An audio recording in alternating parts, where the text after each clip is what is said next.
Hello. So no nice natural background for this one because I've had a nice relaxed morning, let it go on a bit long, and I haven't really got time to go out to the woods because it's going to be getting dark soon, and I feel like going and sitting in a coffee shop and doing a bit of reading.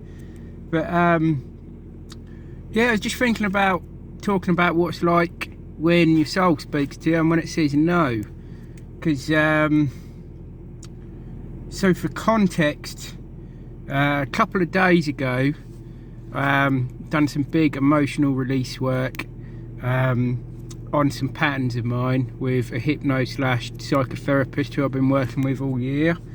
And I think when we're working with like unconscious blocks and patterns, you've got to look at them at, like, you could use the analogy of maybe like you're trying to move this big pile of bricks and get them all gone as quickly as you can. And some of the blocks that you move, you know, you just move one, you've got one gap in the wall. Some of them, a couple of bricks come flying, but there's always like a big cornerstone block. And then when you move that block, the whole lot comes tumbling down. And I think we got to that point the other night, actually. A lot of it is around my unconscious feelings of guilt, not for having done anything, but having this sense of having obligation to other people. It's a really deep rooted block of mine, really. It's a block because it's informed all of my life's decisions, my job choices, and yeah, that has shifted in a big way. I mean, I've been working on that and I've been conscious of that for a long time, but I think we really made progress there, and it's taken about 3 days to kind of sift through that. I've had a lot of lucid dreams. I've actually felt like not even looking into anything deep, just laying there. Had some other layers of emotions come up, ready to be released. But yeah, as a result of that, I kind of made it, my soul has made a decision. It's not a head-based decision.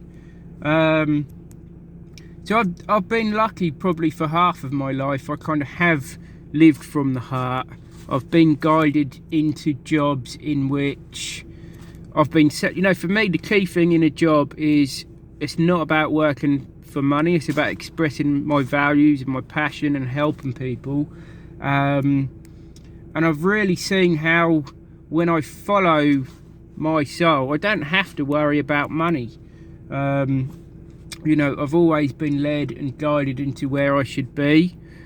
The only times when that hasn't been the case is because I've been acting out of fear or, again, obligation, or I've got overly stressed and I've used my mind too much to make decisions. So, and it's been going on for a long time. So the next thing for me, which is ongoing, the main thing, is building up my sports massage business. But the real gist of that is to get into emotional release through the body, into psychological patterns, like, but doing that through the body. So that's the main thing. But see, at the moment I work in mental health. I've got a very good job, and I'm in a position where I can slowly build my business and still work in that place. But I've worked there for about 4 years now, and now this is what's different. This is why a soul-based decision isn't a head-based decision. There's actually nothing wrong with that place.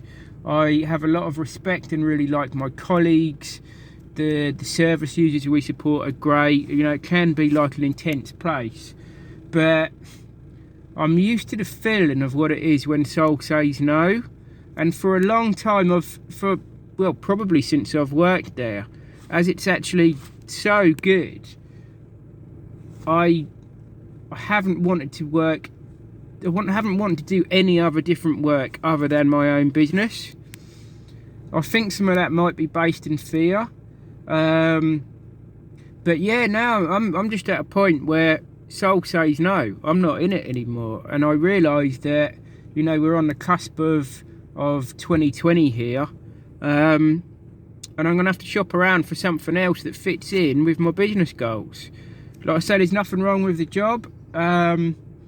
It's just this deep sense of, you know, my time is done there now. Like I've learned such an incredible amount from that job, but it's time to move on. And what's exciting is that I know that if I've got that feeling deep in my heart that this is a decision that has to be made, Spirit has something else for me. You know, there's something there waiting for me. So I'm only it's literally just today I've really woke up with that realization that I'm going to be moving on this year.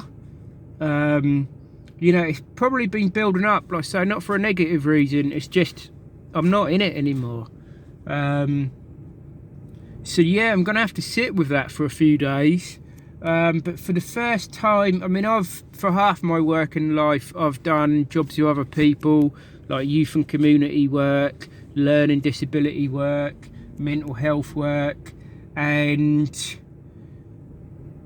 for the first time I'm kind of looking out of the box. You know, I could even work in like a garden centre, or, you know, something with less pressure, something a little bit more gentle, because I think while I'm going into the year still doing this intense emotional release work with myself, I really need to make sure that the rest of the stressors, not stresses, stressors in my life, I kind of kept at a minimum, because what people forget is that all of life's stress is summate in the body.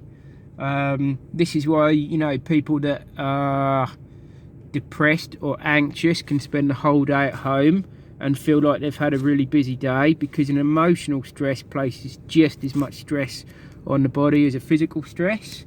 But yeah, I'm just at a point, I'm just throwing it out there really. Perhaps it'll be useful to someone, perhaps it won't, but yeah, I'm really at a point where I just know my 2020 is not going to look like the last 4 years have looked, and for the first time that's not scary, that's exciting.